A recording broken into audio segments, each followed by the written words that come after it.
The Egypt of tomorrow will not be the Egypt of 8 days ago. The genie's out of the bottle. People feel empowered. People are looking for change, and it's critical that this change be managed in a positive way. And part of that change in Egypt is how people are communicating with each other, how they're getting their information. Right now, we know that Twitter is helping people in Egypt get past the internet shutdown by the government. Our Chris Valerio is live in San Francisco with the details. Chris?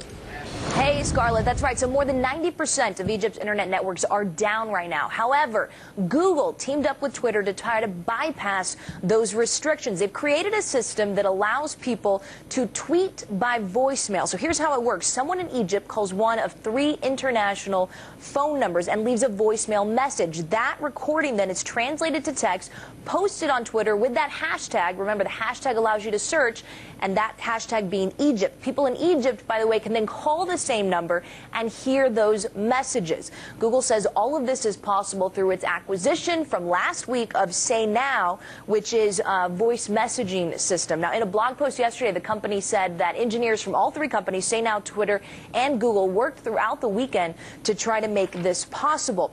As a reminder, Egypt is one of the most advanced infrastructures in the Middle East and Africa for telecommunications, and in fact, about 95% of all Egyptians have some kind of mobile subscription. Scarlett.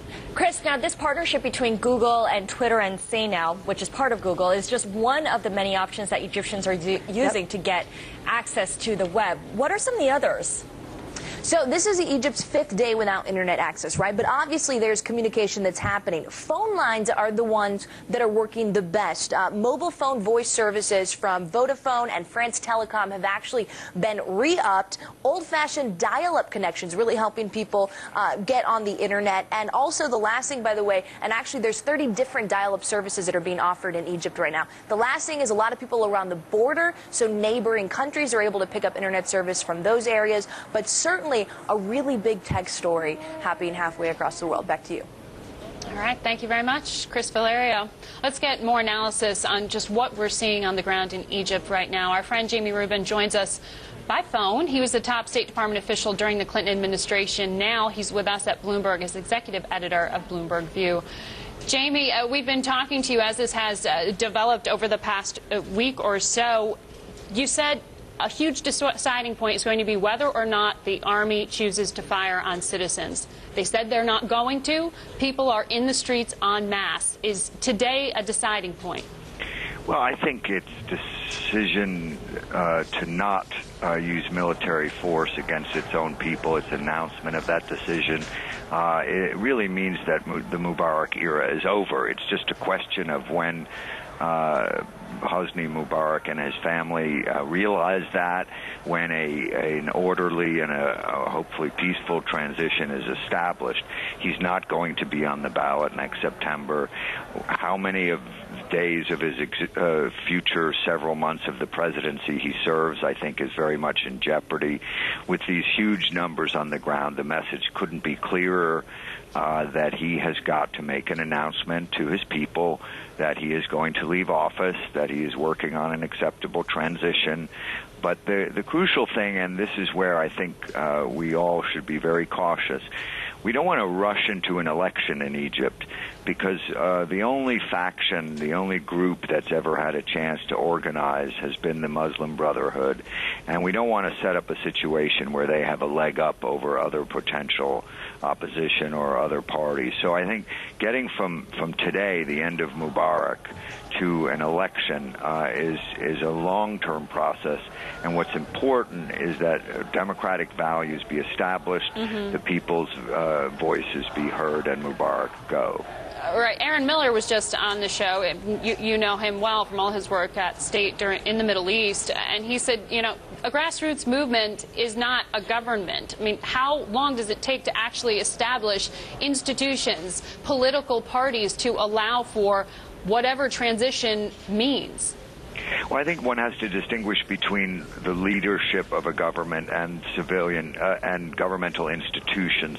Egypt has a long history of bureaucracy, and there are numerous officials, government officials at many, many different ministries who are nonpartisan and technocratic and knowledgeable You were talking about how advanced in technological terms Egypt is. Well, that's because there are a lot of people in their government who understand modern technology. And so what we're talking about is using the existing government ministries, but at the top, creating some sort of transition grouping without Mubarak calling the shots, and whether that has some combination of the vice president or the outside figure like Mohammed al-Baradei or some technocrat we don't even know the name of, it really doesn't matter that much as long as it's a consensus type of group. And every indication so far, and what's really remarkable about this, is you're not hearing about a lot of infighting between the protesters and this faction or that faction.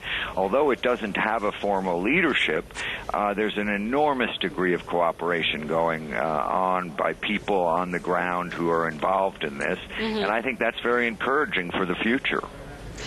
Today, in Jordan, we saw King Abdullah announce that there will be formation of a new government, prime minister stepping down. You've seen 2 days' worth of interviews with Syria's president, al-Assad, in the Wall Street Journal. I mean, how many phone calls is the State Department making right now to Middle Eastern leaders and saying, do something?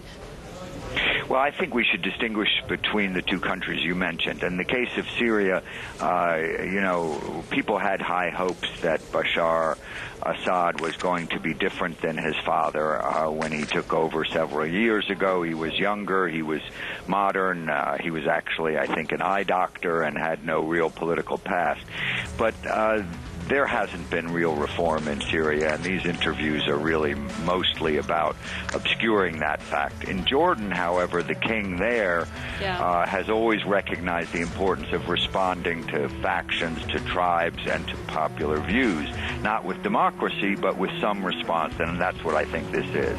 Jamie, look forward to having you join me tonight. Thanks so much for calling in.